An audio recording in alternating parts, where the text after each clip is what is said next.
Hello guys, welcome back to my channel. इस video में हम बात करेंगे रिलायंस इंडस्ट्री के बारे में। कंपनी सब लोग जानते हैं कि कितनी बड़ी जाइंट कंपनी है, कौन इसको चला रहा है, कंपनी का काम क्या है।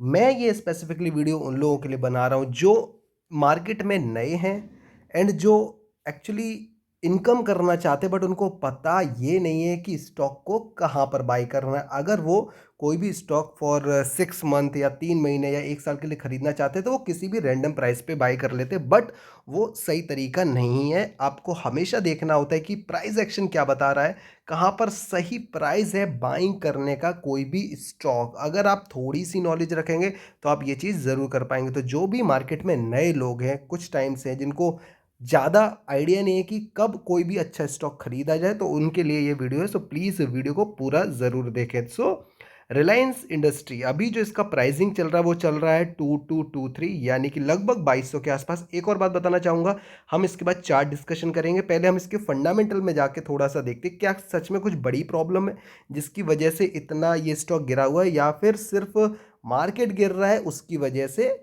रिलायंस इंडस्ट्री नीचे की तरफ आ चुका है। ठीक है, क्योंकि वो जानना बहुत ज़रूरी है शॉर्ट टर्म या लॉन्ग टर्म के लिए। देखिए, अगर आप 2-4 साल के लिए कर रहे हैं तो फिर तो कोई दिक्कत ही नहीं है, ठीक है। लेकिन आप 1 साल 6 महीने का, अगर आप 6 महीने में रिटर्न जनरेट करना चाहते हैं 10, 15, 20%, तो क्या फिर आपको ये देखना ज़रूरी है, क्या आपको लेवल्स देखना ज़रूरी है, सबके ऊपर हम बात करेंगे। देखिए, तो सबसे पहले मार्केट कैप की बात करें तो 15 लाख करोड़ के आसपास, यानी कि one of the best company और सबसे बड़ा मार्केट कैप रखने वाली कंपनियों में से एक है। करंट प्राइस की बात करें 2223, हाई बनाया था कंपनी ने 2856 और लो बनाया 2202, यानी कि ये कहीं ना कहीं अपने लो के आसपास चल रही है। स्टॉक पी आप देख सकते हैं 23 का है, ओके है। फेस वैल्यू 10 की है and R O C and R O E 7.94 और 9.24 के आसपास का इसका फेस वैल्यू। बुक वैल्यू नीचे है, बट वो आजकल हर शेयर का आप ऐसा ही देखोगे कि बुक वैल्यू से स्टॉक स्टॉक का जो प्राइस है वो बहुत ऊपर रहता है। ठीक है, अब बात करेंगे इसके पेयर कंपैरिजन में कि इसके कंपटीशन में यहाँ पर जो कंपनी आपको देखने को मिल रही है, इनमें से सिर्फ एक कंपनी है आईओसीएल जो 1 लाख करोड़ के आसपास है, एंड वो भी काफ़ी इसके नीचे है। मतलब ये एक तरह का बॉस है इस इंडस्ट्री का और ये सारे लोग उसके बच्चे हैं, ऐसा मान के आप चल सकते हो। तो ये बहुत सेफ इन्वेस्टमेंट की भी बात कर रहा हूँ, ऐसा नहीं कि इसमें रिस्क इन्वॉल्व है। ये one of the best safe in, जो आप बोलो अगर आप म्यूचुअल फंड कर रहे हैं ना, तो आप रिलायंस का स्टॉक खरीद सकते हो, ये उतना हम सेफ बोल सकते हैं। ठीक है, क्योंकि म्यूचुअल फंड में भी अगर सब कुछ गिरेगा तो वो भी गिरेगा, ठीक है। रिलायंस गिरेगा तो निफ्टी 50 गिरेगा, इस बात का आपको ध्यान रखना है हमेशा। ठीक है, क्योंकि बहुत बड़ा वेटेज है इसका। क्वार्टरली रिजल्ट की बात करें तो अगर हम पिछले कुछ टाइम की बात करें तो आपने ये देख लिया पेयर कंपैरिजन में जो कंपनी वो काफ़ी छोटी है इसके कंपैरिजन में। ठीक है, अब हम बात करेंगे कि पिछले कुछ टाइम से क्या सेल्स आ रही है, मार्केट में चल क्या रहा है रिलायंस इंडस्ट्री के अंदर। तो जल्दी से स्क्रीनशॉट लेता हूँ और कुछ थोड़ा सा हम पीछे जाके देखते हैं। तो भैया सीन क्या है, दिसंबर, ये दिसंबर है, ये सितंबर है, ये अपना जून है और ये मार्च है। तो मार्च 2022 से अगर बात करें मार्च 2021, तो मार्च 2021 में 1,50,000 से बढ़ के कितना हुआ, 2 लाख। ठीक है, उसके बाद 139, नेक्स्ट क्वार्टर उससे बढ़ के हुआ 219, उसके बाद 167, 230 और उसके बाद 185, 217, यानी कि अगर हम पिछले ईयर से बात करें तो हमें बढ़ता हुआ नज़र आया है। बट यहाँ पर आप देख सकते हैं लास्ट क्वार्टर में 2,17,000, उससे पहले था 230, उससे पहले था 219, 27, 185, 167, यानी कि यहाँ पर आपको थोड़ा सा गड़बड़ देखने को मिल रहा है। सेल्स के अंदर सेल्स थोड़ी सी कम हुई हैं। उसके अकॉर्डिंग अगर हम एक्सपेंसेस की बात करें तो एक्सपेंसेस भी कम हुए हैं। तो आपका जो ऑपरेटिंग प्रॉफिट है वो था 31,000 करोड़ के आसपास last quarter, last to last quarter में, और इस बार जो बढ़ के हुआ 35। आप देख सकते हैं ऑपरेटिंग मार्जिन भी 14% से 16%, और नॉर्मली आप देख सकते हैं 18, 16, 17 इसी रेंज में रह रहा है। तो पिछले क्वार्टर से दिसंबर का क्वार्टर काफ़ी अच्छा आया था। नेट प्रॉफिट की बात करें तो यहाँ आपको जो नेट प्रॉफिट है वो देखने को मिलेगा 18, 19, 20 चल रहा था, यहाँ पर घट के 15 और 17 रह गया। तो ये वाला क्वार्टर काफ़ी ज़्यादा इम्पोर्टेंट होने वाला है। अगर क्वार्टर खराब आया तो स्टॉक और नीचे जा सकता है, इस बात पे आप ज़रूर ध्यान रखें। ठीक है, नेक्स्ट एक और इम्पॉर्टेंट बात कि ईयर ऑन ईयर क्या चल रहा है। तो अगर हम पिछले 3-4 साल की बात करें तो उसमें हमें क्या देखने को मिल रहा है। सो सेल्स की बात करें तो यहाँ आप देख सकते हैं 2020 में सेल्स थी 5 लाख यानी 6 लाख के आसपास। देन हमारी कोविड की वजह से ऑब्वियसली नेक्स्ट ईयर कम हुआ है 466, देन बढ़ के हो गया 7 और इस बार चल रहा है 873, यानी कि सेल्स काफ़ी अच्छी जा रही है। ऑपरेटिंग मार्जिन में भी आपको अच्छा खासा अपमूव देखने को मिल रहा है, बट ये ईयर ऑन ईयर बेसिस पे है, ठीक है। तो इस चीज़ पे आपको ध्यान रखनी। नेट प्रॉफिट की बात करें तो आप देख सकते हैं फिलहाल 70 चल रहा है, लास्ट ईयर था 67, 68, 53, 39। तो कहीं ना कहीं थोड़ा स्लो डाउन हुआ है, बिकॉज अगर आप यहाँ देखेंगे, यहाँ देखिए 23 से बढ़ के एकदम 29 हुआ, फिर 36 से बढ़ के एकदम 53 हुआ, और यहाँ पर अभी स्लो है। तो उम्मीद है एक अच्छा सा बड़ा जंप आना चाहिए इसके नेट प्रॉफिट में, ठीक है।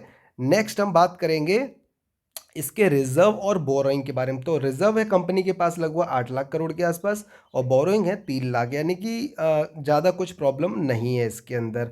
अगर हम बात करें शेयर होल्डिंग पैटर्न का, तो कंपनी के पास है 50.49, एफआईआई इसमें काफ़ी बड़ा अपना हिस्सा रखे हुए हैं जो कि है 23.48, डीआई के पास 15.26 है। अगर आप नोटिस करेंगे तो पिछले सितंबर से दिसंबर में होल्डिंग बढ़ाई गई है, और एफआई की तरफ से हल्का सा कम किया गया है। वहीं अगर हम पब्लिक की बात करें तो पब्लिक कंटिन्यू 10-11 के आसपास इसमें अपना होल्डिंग परसेंटेज के मामले में बनाई हुई है। तो मुझे जितना दिख रहा है बहुत बड़ा कुछ कंसर्न नहीं है, जिस वजह से स्टॉक 20% डाउन है। अब हम पी रेशियो की बात करें तो एक टाइम पे इसका पी चल रहा था कितना 35, और अभी चल रहा है लगभग 25, यानी कि पी में डिग्रीज हुआ है। अगर हम पिछले 5 साल की बात करें तो ये अभी का जो पीई है वो पीई चल रहा था कब, जनवरी 2020 में, ठीक है। उसके बाद से अभी जहाँ पर है वो पीई 2003 साल बाद आपको सेम पीई पे देखने को मिल रहा है। अगर हम उस टाइम की बात करें तो स्टॉक का प्राइस क्या था, स्टॉक का प्राइस था उस टाइम पर लगभग 2000 के आसपास, और अभी हमें मिल रहा है स्टॉक 2200 के आसपास। अब हम जल्दी से कर लेते हैं इसके चार्ट का एनालाइज, ठीक है। मैंने काफ़ी बार अपने वीडियो में बताया भी है, शॉर्ट्स वीडियो जो बनाता हूँ। सो ये है इसका चार्ट, एंड इसके चार्ट के हिसाब से एक चीज़ आपको हमेशा समझ में आनी चाहिए कि स्टॉक को आपको कहाँ बाइंग नहीं करनी है, ठीक है। मैं गारंटी के साथ बोल सकता हूँ कि बहुत सारे लोग होंगे जिन्होंने इस लेवल पे स्टॉक को पकड़ा होगा। मुझे कमेंट सेक्शन में ज़रूर बताना अगर आप वीडियो देख रहे हैं कि कितने सारे लोगों ने, जिसके पास रिलायंस है, वो 2500-2600 से ऊपर के रेंज में उन्होंने बाइंग किया। वो मुझे प्लीज़ रिक्वेस्ट है, आप मुझे कमेंट में ज़रूर बताना कि आपने बाइंग किया है। देखिए हमने जब ये देखा, देखो यहाँ पे हमें यहाँ पे क्या मिला, रेजिस्टेंस मिला था फर्स्ट टाइम जब ये स्टॉक इस लेवल की तरफ पहुंचा था 2021 में। ये वीकली चार्ट है। हमने देखा स्टॉक एक रेंज बना रहा है, स्टॉक में आपको ये देखने को मिल रहा है कि एक पैटर्न फॉर्म हो रहा है, और वो उसी साइकिल में चलता जा रहा है, जहाँ पर काफ़ी बार आपको अपॉर्चुनिटी मिली बाइंग और सेलिंग करने की, buy sell buy sell buy sell, और फिर से हमारा स्टॉक नीचे के लेवल्स पर आ गया है। तो कभी भी कोई भी स्टॉक आपको हाई पे नहीं खरीदना है अगर आप मार्केट में नए हैं। अभी हम देखें तो ये हमारे बेस्ट रेंज पर है जहाँ पर आप इसको बाइंग कर सकते हैं। आप चाहें तो थोड़े दिन और रुकिए, क्योंकि आपने पिछले 4 वीक से लगातार इसमें गिरावट है। तो अगर यहाँ पे बाय नहीं करना चाहते 2200 के लेवल पर, तो मैं आपको बोलूँगा कि आपको बाइंग फिर करनी है 2100 और 2000, ये आपके दो लेवल्स निकल के आते हैं। अगर आप चाहते हैं और स्टॉक गिर सकता है, बिकॉज किसी को पता नहीं है कि स्टॉक कितना गिरेगा, ठीक है। यहाँ पर देखिए काफ़ी बार सपोर्ट लिया है, यानी कि यहाँ पर जो बाइंग्स ऑर्डर होंगे बड़े प्लेयर्स के वो खत्म हो रहे हैं धीरे धीरे, वापस आया खत्म, वापस आया खत्म। तो 3 से 4 बार टेस्टिंग हो चुकी इस लेवल की, जिस वजह से हो सकता है तोड़ दे, नॉट कंफर्म। अगर मार्केट अच्छा यहाँ से घूमा तो ये भी घूम जाएगा फॉर श्योर, ठीक है। आप देख सकते हैं यहाँ से भी बाउंस मिला था। तो अब आपको करना क्या है, देखिए अगर आपको इस स्टॉक में 20,000 रुपये डालने हैं फॉर नेक्स्ट 6 to 8 मंथ, तो आप उसमें से 7,000 मैक्स टू मैक्स रुपए डालेंगे अगर आपको इस लेवल पे बाय करना है। तो अगर आप चाहते हो और नीचे जाकर तब बाय करें, तो फिर 2100 पे डालो, 2000 पे डालो, फिर 1800 पे डालो। इस तरीके से अपने रेंज बना लो कि स्टॉक यहाँ पर सपोर्ट लिया, यहाँ पर सपोर्ट लिया, यहाँ पे रेजिस्टेंस लिया, तो उस हिसाब से आप अपने लेवल्स बनाओ कि कहाँ पर आप इसको बाइंग करना है और कब तक रखना है, ठीक है। इंपॉर्टेंट है कब तक रखना है। देखिए अगर आपको स्टॉक यहाँ मिलता है 1900 के आसपास, तो फिर ये वाला रेंज ना यहाँ पर आपको निकलना चाहिए 1900 से 2100। कितना हो गया, लगभग 10%। अगर आपको ये एक मंथ में मिलता है तो वहाँ पर आप एग्जिट कर सकते हैं, ताकि आप कुछ, अगर आपको कोई नया स्टॉक मिल रहा है, बिकॉज अगर ये स्टॉक मान लेते हैं यहाँ पर आ जाता है तो उसके लिए पहला रेजिस्टेंस ये लेवल बनेगा। अब यहाँ से फिर घूम गया नीचे तो आप फिर फंस के रह जाओगे। जैसे बहुत सारे लोगों ने यहाँ पर बाइंग किया होगा, वो निकले ही नहीं होंगे यहाँ, फिर नहीं आए, फिर ना तो यहाँ बाइंग कर रहे हैं, ना यहाँ निकल रहे हैं, ना यहाँ बाइंग कर रहे हैं, ना यहाँ निकल, तो वो अभी पिछले 1 साल से इसमें फंसे होंगे। ना उन्होंने अपना 20% बनाया और ना ही अभी तक उसमें से एग्जिट किया। और बहुत सारे लोग ऐसे होंगे जिन्होंने यहाँ बाई किया, यहाँ सेल किया 20%, यहाँ बाई किया, यहाँ सेल किया 20%, उन्होंने 20 40 60 70% इसमें से निकाल भी लिया होगा। तो दो तरह के लोग होते हैं। आपको क्या बनना है ये आप देखिए, ठीक है। तो मेरी रिकमेंडेशन ये है कि इस रेंज में आप चाहें तो कुछ दिन में 30% बाइंग करके चल सकते हैं, अगर आपको स्टॉक यहाँ रुकता हुआ नजर आता है, यहाँ से रिवर्सल लेता हुआ नजर आता है। अदरवाइज आप 2200, 2100 और 2000 ये आपके लेवल्स रहेंगे, जहाँ पर आप 20 30% अपना डिप्लॉय कर सकते हैं और फिर चुपचाप बैठो। अगर आप थोड़ा जैसे एक ये आप देख सकते हैं, एक ट्रेंड है, एक ट्रेंड लाइन बनाया हुआ है, इसको भी आप समझिए। देखिए यहाँ पर सपोर्ट लिया, यहाँ पे सपोर्ट लिया, यहाँ सपोर्ट लिया, यहाँ सपोर्ट लिया, देन इसको तोड़ के अब ये रेजिस्टेंस की तरह काम कर रहा है, ठीक है। तो आगे जाते हुए मार्केट में पहला रेजिस्टेंस बनेगा ये लेवल, अगर इसके नीचे निकल जाता है देन नेक्स्ट रेजिस्टेंस बनेगा इसका ये ट्रेंड लाइन, ठीक है। तो ये दो आपके रेजिस्टेंस रहेंगे, आप मार्क कर लेना। उसके बाद हम टारगेट लेके चल रहे हैं इसका हाई। हमने अगर यहाँ बाइंग किया तो आपका टारगेट है ये। अगर आप लोग नीचे बाइंग करते हो तो आपका फर्स्ट टारगेट रहेगा ये, सेकंड रहेगा ये ट्रेंड लाइन और थर्ड रहेगा ये। तो ये तरीके होते हैं कि आप अच्छे स्टॉक्स में सही टाइम पर पैसा डालो। ज़रूरी देखिए, बहुत लोग बोलेंगे रिलायंस बाई कर लो, अच्छा स्टॉक है।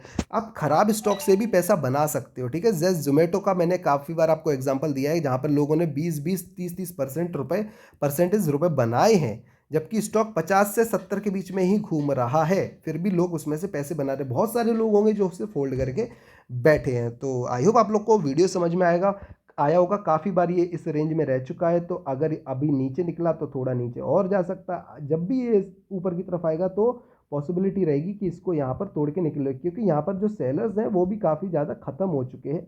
तो जल्दी अगर अप मूव आएगा इसमें और ऊपर पहुँचता है तो आप वहाँ पर देख के रखिए कि आप यहाँ एग्जिट करते हैं या फिर अपना स्टॉप लॉस बिल्कुल नीचे रख के लेके भी जा सकते हैं ऊपर, कोई उसमें इशू वाली बात नहीं है। आपका 20% बन गया, 15 से 16% का आप प्रॉफिट रखिए, उसके ऊपर का स्टॉप लॉस रखिए और फिर चलने दीजिए। अगर ऊपर जाता है तो सिंपल 5-5% ऊपर जाए तो अपना स्टॉप लॉस शिफ्ट करते जाओ। ज़रूरी नहीं है कि आप यहाँ एग्जिट कर दो, ज़रूरी है कि आप अपना प्रॉफिट को बचा लो किसी भी तरीके से। तो ये है best opportunity, best time, best तरीका किसी भी स्टॉक में इन्वेस्ट करने का। अगर कुछ भी अच्छा लगे तो प्लीज़ वीडियो को लाइक करना, चैनल को सब्सक्राइब करना और टेलीग्राम को ज़रूर ज्वाइन करना, जिसका डिस्क्रिप्शन में लिंक है। अगर आप इंट्राडे भी करते हैं तो उधर आपको काफ़ी ज़्यादा फायदा होने वाला है फॉर श्योर। मिलते हैं नए वीडियो में। Thank you so much.